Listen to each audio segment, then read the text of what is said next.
Yeah, that's what they use. So, So this displays on there. In your kitchen. And just in case. okay.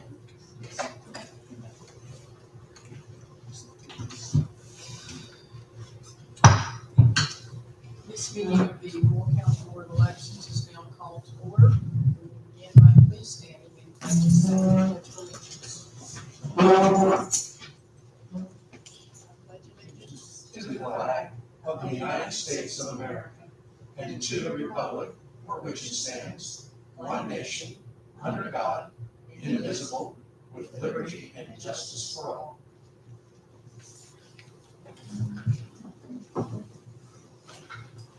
We will now have the roll call of the members and please state if you have a conflict of interest. Bob Howell, no conflict. Martin Carpenter, no conflict. Susan T. Adams, no conflict.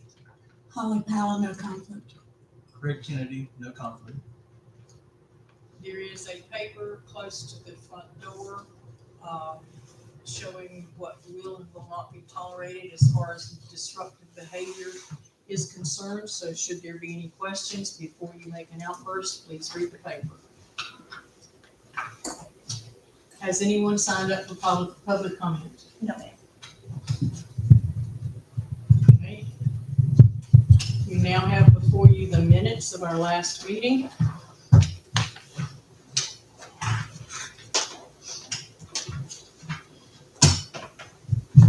I am assuming they have been read by all.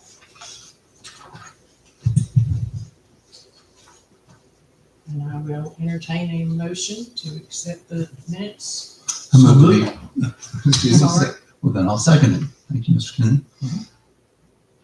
The motion has been made and seconded. Is there any discussion?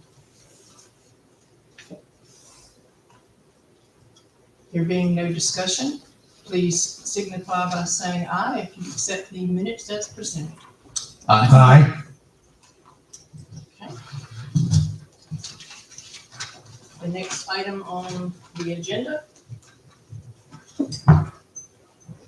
Madam Director.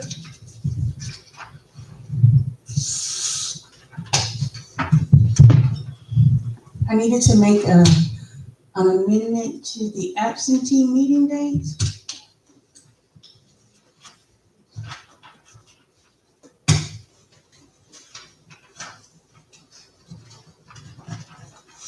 So for November the 4th, the original time that we had was to do the cutoff at 7:30 and then have the meeting time at 7:45. But according to the Senate bill, we're not allowed to do that. And I placed the Senate bill window in so that you could read it as well. So we have to, we're only allowed to conduct business either between 9 to 5 or 2 to 5. So I needed to move that time up for the board to meet on election day. And so I was asking if the board could amend just that one day, because we were already coming in at 4. If the board could just meet at 5 o'clock on election day at 5 o'clock to close out the absentees on election day for the amendment time.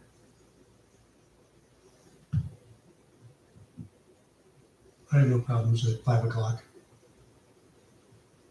It needs a motion, correct? Yes, correct. So on election day, we don't come till 5? Correct. Usually, I was asking if the board could come at, we have to be done by 7:30, correct? Is that correct? We have to continually go until 7:30 when the last ballot's in. So yes, essentially. But I needed you in earlier and I had you in later and we can't do that. That was the issue. So we need a motion and a vote. Correct. Or just To amend, yes. to amend. Mhm. So yours is, would you make a motion, please? I move that we amend the showtime on Election Day, November 4th to 5 p.m. Second, Second. motion has been made and seconded. Is there any further discussion? All those in favor, please signify by saying aye. Aye. Aye.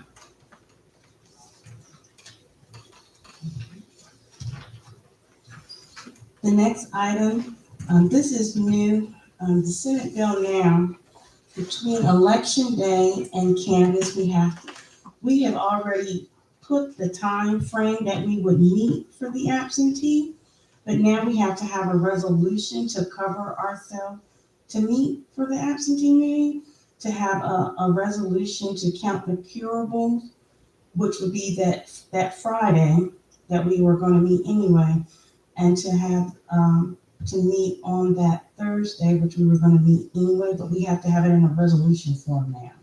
So I had sent the resolution, to the board. I don't know if there was any corrections that needed to be made, but I had, needed that to be placed in a resolution form and for the board to sign.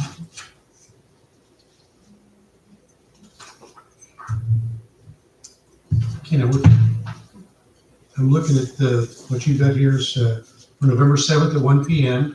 and November 13th at 5:30. Is that the one you're? Yes, but we had already decided to meet at those times already, but I just had to have a resolution, Okay. which is new. We never had to put it in a resolution. Do we need to read the resolution in? It's, the board can't, yes, that would be nice. I couldn't hear what you said. Craig wanted to know, do we need to read the resolution in? I said that would be nice to do so. So read that, Yes, ma'am. I'll read it. okay? I'll make a motion that we accept the resolution to count curable and overseas absentee ballots between election day and canvass. Be it hereby resolved that in accordance with NCGS 163-234-11 of the General Statutes of North Carolina and SL 2024-57, there will be a meeting on Friday, November the 7th, 2025 at 1 p.m. and Thursday, November 13th, 2025 at 5:30 p.m. for the counting of any cured and eligible absentee by mail ballots received pursuant to NCGS 163-230.1, NCGS 163-231B2, NCGS 163-231B2, and NCGS 163-258.12. The results of these absentee ballots count will be included with canvass. Any elector of the county may attend these meetings and observe the counts. So that has been presented as a motion. We now need a second. Second. The motion has been made and seconded. Is there any further discussion other than the fact that November 13th is my birthday? So remember that. Yes, ma'am. All those in I favor, have a question. NCGS 163-231B2 is listed twice.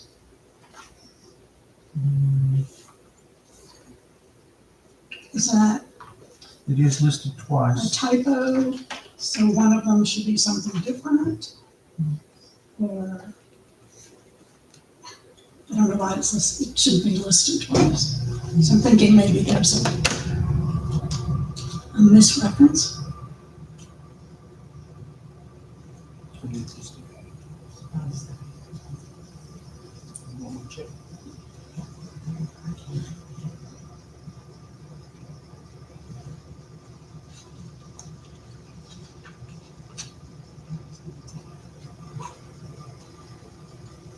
No, I think it just.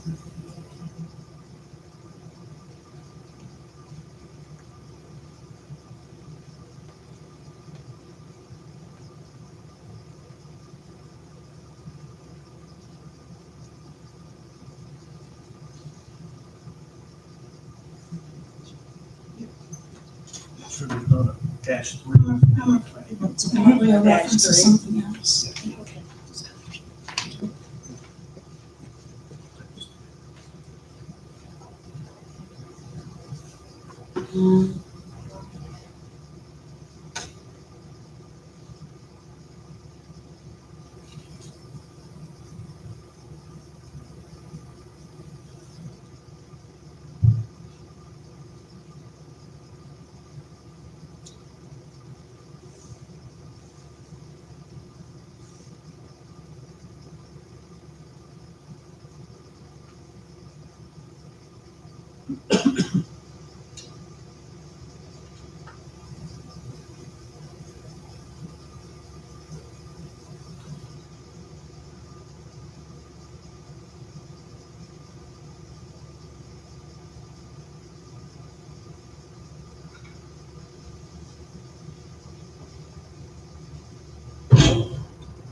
was making a copy. That extra one would have been for C, but that's not about it, really, what we said. You need that. So, she made it.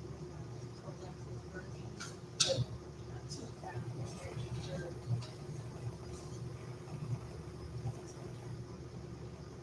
So it's just two references. It's just two references. That last reference would be a reference to.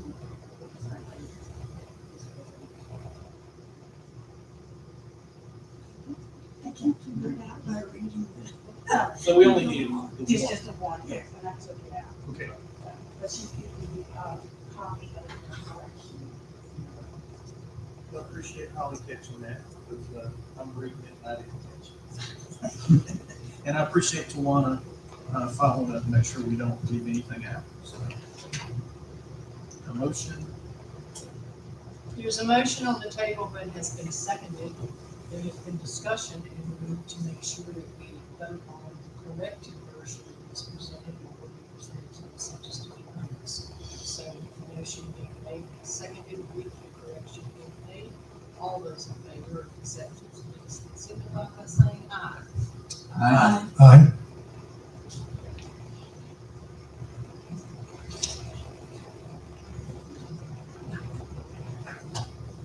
One, the signature board for temporary transfer for state board.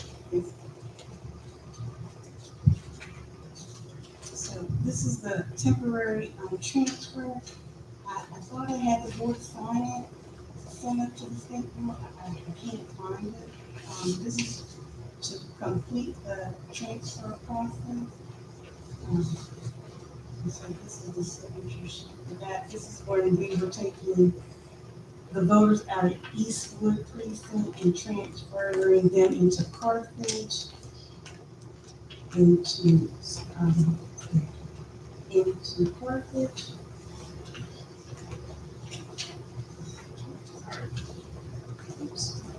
So I had an Eastwood person coming out of Eastwood, one out of Eastwood into Taylortown, out of 20 out of Eastwood into Westmoreland, and then 23 out of Eastwood into Carthage. And I just needed that signature so that I can finish the process and send it up to the state board. So all you need is a signature. Correct.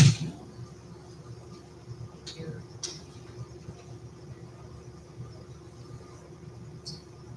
That's the count sheet.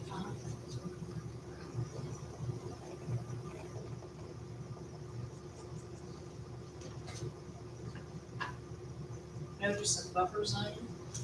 Yes, ma'am. So we had updated our buffer zone, which has to be posted coming up soon, which only has to be posted on the website.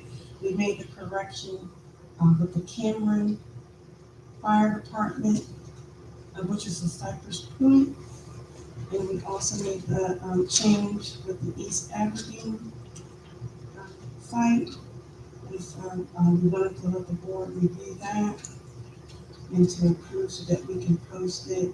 And also we get that information out to all the candidates so that they're aware of all the information of how they need to post signage as well, so that we can mail that information out to the candidates so that they know what's allowed each side.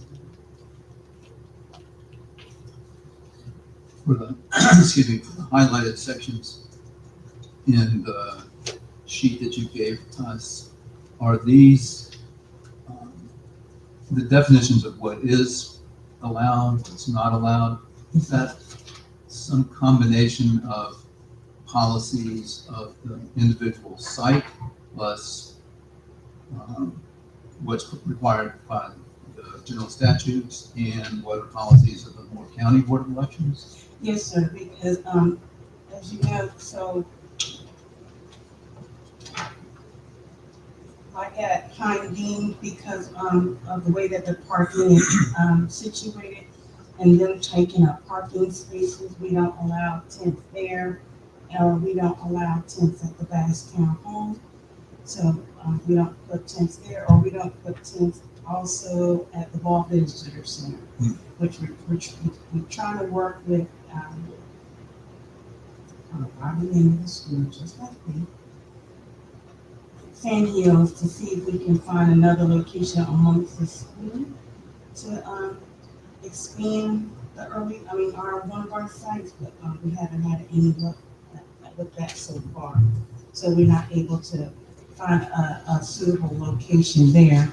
So, and then we have to just, make sure that like at one of our sites, which we use, Pinehurst A2, they do allow signs, but we make sure that the candidates are aware that they only allow them at a certain time.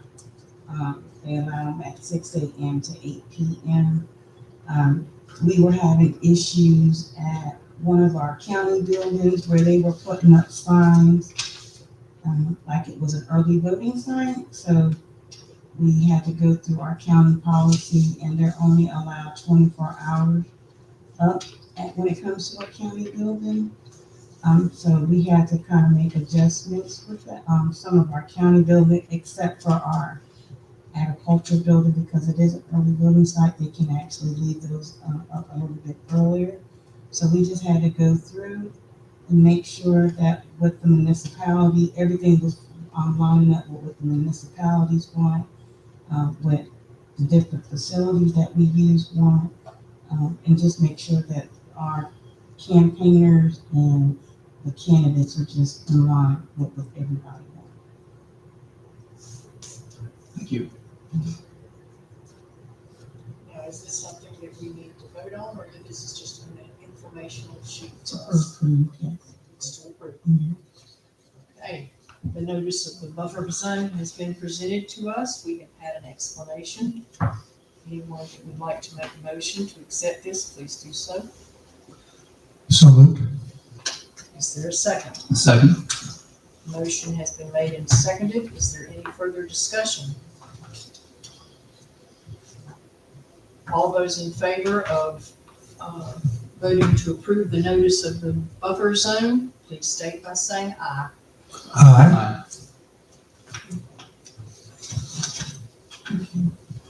So, just wanted to give the board notice that our LNA testing will be taking place on September 29th, Monday at 9 a.m. It is open to the public to, this is information just for the board of what we do. It is how we test the equipment to make sure that the equipment is verifying that it's reading the ballots correctly. That it's just reading the ballots correctly. The timing is on. The timing is correct. It is open to the public. The board is welcome to attend that testing demonstration. When we do that, we do test all of the DS200 that's going to be taking place in an election, and also the DS200 that's going to be taking place for early voting, and also for absentee, and also our express votes as well. And so just wanted to let the board know that it's going to be Monday. If we don't finish Monday, then if necessary, we will roll over into Tuesday, and it's going to be at 9 o'clock in the morning.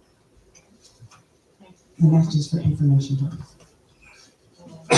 Madam Director, would you give your director's report, Yes, please? ma'am. So, we had some things that, had came up. We did have to make a change in the East African precinct with, one of the judges that got appointed, Ms. Elise. She's not able to work the election. It was just a conflict in her schedule. Well, she never, called back to either sign up for any other trainings. She reached out to her party chair to try to make arrangements, and that's not allowed. And so the Democratic Party chair did reach out to us. She did ask us to see if there was someone that we could make a recommendation. We gave her the recommendation. She did speak with Miss Susan. We gave the recommendation to Miss Susan. They were both in agreement. So Miss Natalie, I'm sorry, I'm about to kill her name. Gorensack. Oh, okay. She will be just taking the place of Miss Elise for this election and this election only. We did speak with Miss Elise and let her know what the requirements are. And so going forward, we're going to make sure that both chairs have more in-depth information about what the responsibilities are for those that they do decide to appoint, like how many trainings are going to be required, what the responsibilities will be, so that, and that it is a 2-year appointment. When we were doing the training for some of the folks that did get appointed, they weren't aware that it's a 2-year appointment. They had no idea. And we don't want to lose poll workers. I'm afraid for one, she wasn't aware that it was a 2-year appointment in this election. We're gonna try to give her like some type of extra training because it's slow, and then she's gonna go right into her primary, and she's never done this before. She's gonna have to come back, and she's a little bit older, so I don't want to scare her off, but she wasn't aware of it. And so I am asking the board that if anybody comes and asks you any questions concerning anything, can you kind of please direct them to the office, because it's kind of difficult to see. I felt bad for her. I really did. And she's such a sweet lady. And so, like I said, we're going to do everything we can to help her with the transition. I just felt bad for her, so I don't want her to be scared off. So that was one thing that we just wanted to make sure that she felt at ease in the position that she was taking on. Madam Director, did you want to expound upon the 2 years at this time and the form they're initialing about restrictions, or do you want to do that at a later date? I'll get to that, yes, sir. I'll speak to it now. So what happens is we have a form that our poll workers sign about certain restrictions. And what happens is during every election, we notice things that poll workers are doing. And so during the following year, we come to the poll workers and basically we put out there, hey, last year, a lot of our poll workers were very vocal when it came to social media posts, when it came to putting articles in the paper about their political views. And one thing we stress very strongly is about maintaining neutrality, not being nonpartisan. And so they have to sign a acknowledgement during their election cycle as they're working about not putting their views in the paper, about being very careful about how they do their social media posts. And so some of the poll workers thought we were taking away their First Amendment rights, and we're not. We're just saying that during the election cycle, we prefer for them not to express their views as strongly as they did during the last election cycle during the presidential. And so they have to initial that they understand that this is something that we, the Board of Elections, is requiring of them at this time. During the last election cycle, if anything took place when it came to their payroll, they were bypassing us and actually contacting the finance department. And so we are asking them not to do that. That is not the finance's responsibility. That's our responsibility, because a lot of times we have poll workers not signing on their payroll sheet. And they're wondering what's taking place with their pay, even though we instruct them that after canvass, it can take up to 4 weeks or longer for them to get paid. And so we were actually having them to sign off on that as well. And so every time we notice something taking place in an election that's not happening, we bring it up in training. And so that is one of the things that I implemented when I became director here, is to mention some of the things that we noticed that's not being done correctly, to put it as part of the training process. So is that some of the things that you're talking about, or something specific? Well, I just specific working at a tent, if you're a poll worker, even though it's not the same date you're working the polls. I guess there's now a restriction working at the tent at another time. Yeah, so the thing is about perception. If you're a poll worker, to me, you have, for our state, you have to decide whether you're going to be a poll worker or a poll observer. The thing is during, if it's early voting or election day, the issue that we have is sometimes we do get calls when people see a poll observer working under the tent, and then depending on if we call, because sometimes we may be short, we're calling poll workers to come in and fill in, and then all of a sudden they see them coming from either tent, it doesn't matter, from either tent, and then they're going inside. And so it's the perception. And so if they are a poll observer, or a poll worker, they need to decide which one is more important to them. And so it's just a perception. We want to keep a neutral perception. We don't want to make it seem like we're supporting one over the other. And so that is something that we are asking our poll workers. Now, we're not saying that they can't participate in any type of function, but we are asking them to be careful if they participate in a function. But we are saying that if you want to be a poll observer, you can do that.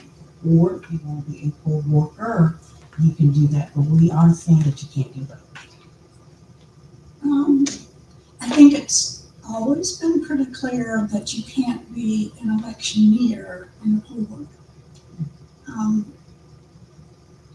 Even if you're a poll worker on election day, you shouldn't be electioneering early vote. But now you're talking about observers. You're saying people who are designated as observers cannot at a different time be an electioneer? Because I've never seen that. I have, yes, ma'am. No, I mean, I've never seen it prohibited. Well, because what happens is we've had people where, say if they're under the tent, because I don't know people's schedules, or sometimes they can be under the tent handing out stuff, and they're like, okay, now I need to go and work early voting, and they'll leave from the tent and go in. As a poll worker. Mm-hmm. No, I totally agree that's prohibited. Mm-hmm. But now you're talking about poll observers. Well, I'm saying not That poll. was the term we used. Well, that's the term Marty is using, but I'm talking about people working under the tent as an electioneer. Now, they can't be as an observer. We don't allow a person that's an observer and a poll worker. We don't do that. Now, But you're saying a poll observer can't be an electioneer. we don't allow poll workers being a poll observer. She said you need to decide whether you want to be a poll worker or a poll observer. Mhm. She's not Okay, saying. but a poll observer can be an electioneer. Yeah. You said it. Yeah, so if they're a poll observer and they want to be an electioneer, oh yeah, that's Yeah, fine. okay. But my poll worker can't, no. Right. Yeah, I yes, ma'am. got you. Okay. It's just, I'm sorry. It is sometimes, it's a little confusing. Mhm. While we're talking about titles and terminology, so and I don't want to go too far back, but just for clarification. So Ms. Zawatiri had been appointed as an assistant judge for East Aberdeen. So she now will be replaced by Ms. Gornsek, but that's just because of going through the process and she's qualified according to general statute. But just for this election, what are the provisions for having a replacement for the duration of the 2-year appointment period that you've referred to elsewhere?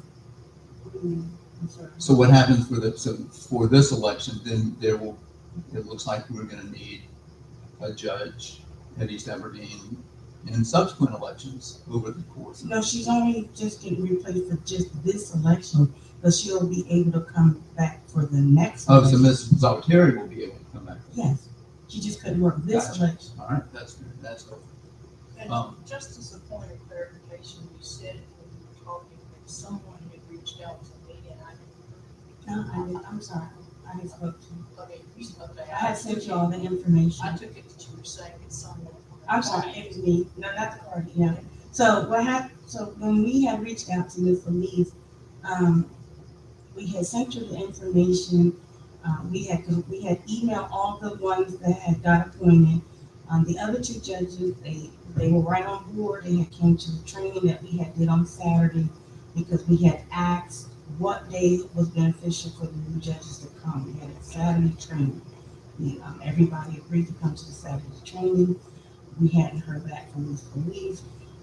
She knew about the Saturday training, but there was a birthday party for her child on that day, and so it was a clash of a conflict of interest. She reached out to Ms. Cation. Ms. Cation was trying to figure out what could be done, but she had never reached out to us. We did not find out that she couldn't make the training until the day before the training was supposed to take place.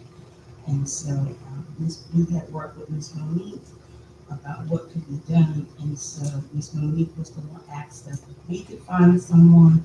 And then I let Ms. Susan know about what was taking place and what Ms. Monique had said. And she was okay with Ms. Natalie. And so then I let Ms. Susan know.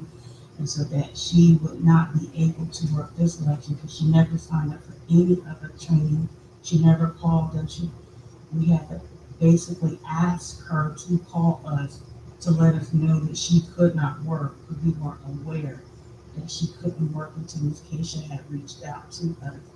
And so she has the schedule because the schedule that we sent out is a double schedule. It was the schedule for this year and the schedule for next year, and that we would be sending out the training times for next year. So she's aware for the schedule for next year, and hopefully she'll be able to give us the training time that should be available for the next time. And so Ms. Natalie is just for this municipal. And that's it. Got it, thank you. Going down to item number 2 in your report.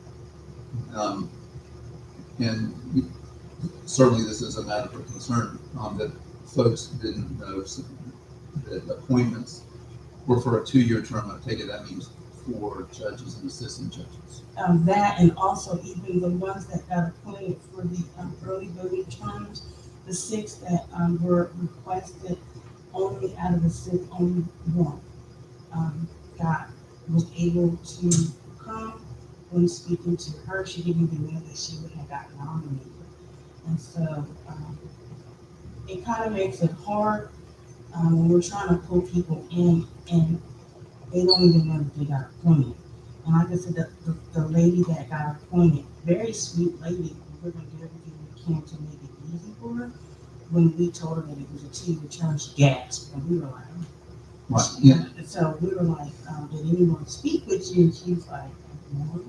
And so we were, like I said, we were going to I was going to put together a packet so the chairs would know like what the call, how long the terms are, what the requirements are, how many classes they have to go through, and like when the judges have to come back, what their responsibilities are. So when they're talking to people or if they decide to send a packet out to let people know like, okay, this is what it's going to be, they don't have the information and they're aware because like I said, nobody knows it.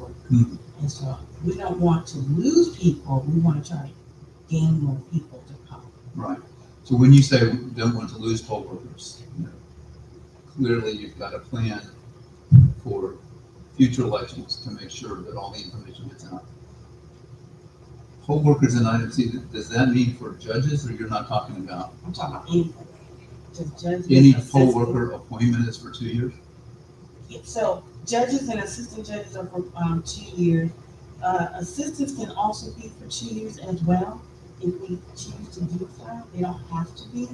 But even when it comes down to assistants, so what we were thinking of is like a lot of times in a situation like this where we have to pull somebody like right away, we can give a list of here's people that you can probably pull from a pool if we're in a bind. and just give like their criteria. Sure. And so just trying to make it where we're not scrambling in this case to try to find someone, but to say, hey, this is what we're working with. And so this way we're kind of, like I said, not scrambling in the line, because like I said, we didn't know anything about this situation until the last minute. And so we were trying to go through our database to see, okay, who's in this precinct, who had training, how many years. And so this way, we're not, like I said, we're not in a bind. And so it's just thinking of ways to make sure that we can just move the process quicker and not be stuck. Because like I said, that's a judge position. And we had already done the appointment, and we were, like I said, we didn't find out until the day before. Let me make sure I'm totally clear here. The 2-year term these people are signing up for is just the chief judge and the 2 assistant judges. What about the rest of the poll workers? So the thing about the assistants is the fact that we have such a high turnover for the assistants. I mean, you can place them in a 2-year period. That's something that, if the general statute does allow. It does allow for the assistants to be placed into a 2-year term, if that's what the board wants to do. So those assistant poll workers, they're also restricted from electioneering under the tents on the dates that they're not working at the polls. Okay, but they don't necessarily have a 2-year term. We're really only talking about the judges on the 2-year term. Okay, We only appoint yeah, that's the what chief judges and the yeah. and the assistant judges, but not the assistants. So, on item number 3, we did have another candidate to drop out. This is for Whispering Pines. However, it is too late to take his name off the ballot. He will be responsible for having to let that area know that he is removed from the ballot. His reasoning was he's just too busy. So I did inform the clerk over there in that area about the situation. You do have your election reminder calendar. I give you September, October, November, December, of all the dates that you have coming up. One thing I do want to remind the board is that, can't find the reminder. I'm sorry. You got it now. You get the whole woman. Oh, okay. I was like, oh, I'm sorry. One thing I did want to remind the board was in November, just to stick around, because I know y'all love to go traveling, because I may have an issue in my Pine Bluff area. I'm not quite sure yet. So we may need to hear a challenge in the Pine Bluff area, depending on how that election goes on up in that area. But we're not aware, I'm not sure how that's going to go. So we're just, I got wind of something, but I'm not quite sure yet. So What time period would we hear a challenge? right, so they have up until the 18th to submit the challenge. But it has all the dates, all the absentee dates, the early voting is also included into those dates. So all the dates that the board so that they could attend, all of those dates are there for you. And then also, I did want to remind the board, just in case anybody says anything, that this is a nonpartisan race. So observers in nonpartisan races, none are allowed. As of January 1, only time an observer can be appointed is if on the official ballot a party is listed next to the nominee. And the reason why I'm mentioning this is because there has been some back and forthness about, well, we know the candidate and what they're registered as, and that's fine, but they have to have their party, official political party, on the ballot by their name. So there won't be any observers allowed for any of these elections for this year, for this municipal.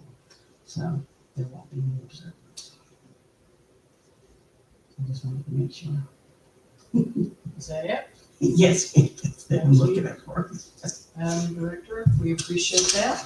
There being no other items on the agenda that can be presented today, I would ask for a motion to adjourn. So moved. Do I have a second?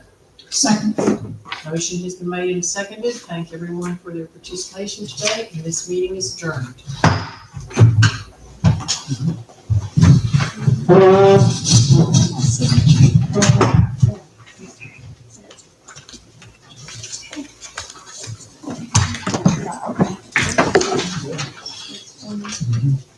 All both signature pages. Okay.